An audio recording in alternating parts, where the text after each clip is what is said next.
வர்ற மக்களவை தேர்தலில் திமுகவை வீழ்த்தினா அரசு ஊழியர்களுக்கு பழைய ஓய்வூதியம் ஓகே ஆயிரும்னு நம்மளுடைய பாமக நிறுவனர் ராமதாஸ் ஐயா அவர்கள் ஐடியா கொடுத்துருக்காரு.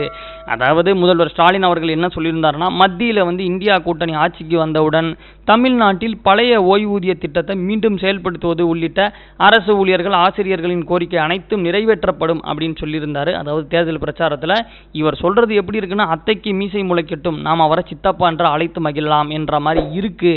ஸோ அதனால் அரசு ஊழியர்களையும் ஆசிரியர்களையும் இனிமே ஏமாத்துறதை அனுமதிக்க கூடாதுன்னு சொல்லி நம்மளுடைய ராமதாஸ் ஐயா அவர்கள் சொல்லியிருக்காரு. இன்னொரு முக்கியமான விஷயத்தையும் அவர் பதிவு பண்ணியிருக்காரு.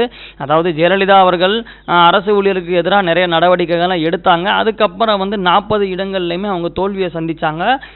அதுக்கப்புறம் பார்த்தீங்கன்னா அரசு ஊழியர்கள் மேலே எடுத்த நடவடிக்கையை அவங்க படிப்படியாக திரும்ப பெற்றாங்க. ஸோ அந்த மாதிரி முதல்வர் ஸ்டாலின் அவர்கள் இப்போது அரசு ஊழியர்களையும் ஆசிரியர்களையும் ஏமாற்றிக்கிட்டு இருக்காரு. ஸோ அதனால் வர்ற மக்களவை தேர்தலில் எப்படியாவது அரசு ஊழியர்களும் பொதுமக்களும் திமுகவை வீழ்த்துறதுக்கு வாக்களிங்க. அப்படி நீங்கள் செஞ்சிட்டீங்க அப்படின்னா அரசு ஊழியர்களுக்கு பழைய ஓய்வூதியம் அப்படின்றது அடுத்த மாதமே ஓகே ஆயிரும்னு சொல்லி புதுசாக ஒரு ஐடியா கொடுத்துருக்காரு. ஸோ இதனுடைய பிரதிபலிப்பு தேர்தலில் தான் நமக்கு தெரியும். அரசு ஊழியர்கள் என்ன பண்ண போகிறாங்க, திமுக அரசு எந்த மாதிரியான வீழ்த்துதலுக்கு ஆளாக போகுது அப்படின்றது நமக்கு தேர்தலுக்கு அப்புறம் தான் தெரியும்.